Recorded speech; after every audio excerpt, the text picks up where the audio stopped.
The relationship between income inequality and economic growth is complicated. Higher inequality can affect growth, and at the same time, economic growth can influence inequality.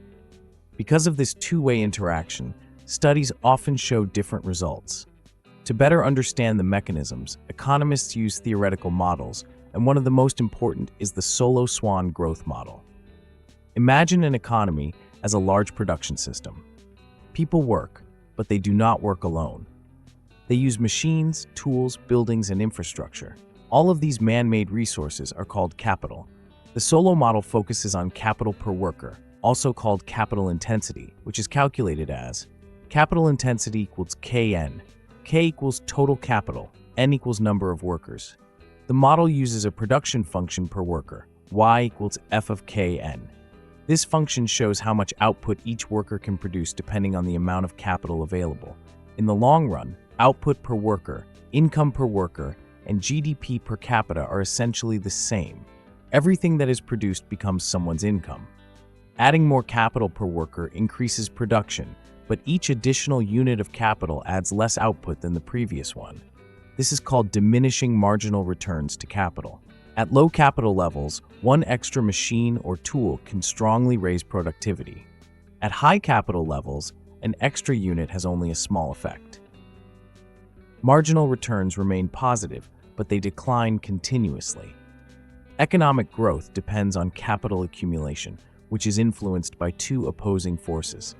Investment, the creation of new capital goods. Depreciation, wear and tear of existing capital.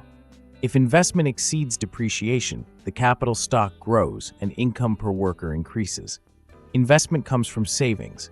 When households save part of their income, banks collect these funds, and firms borrow them to invest in new capital goods.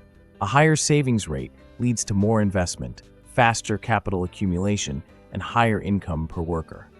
Over time, diminishing returns reduce the impact of new investment. Eventually, the economy reaches a steady state where investment equals depreciation. At the steady state, capital per worker, output per worker, and income per worker remain constant. This shows that capital accumulation alone cannot sustain long-term growth.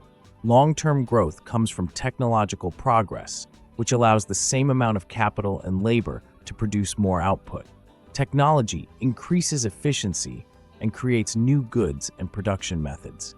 In the Solow model, technological progress shifts the production function upward, enabling income growth even when the capital stock is stable.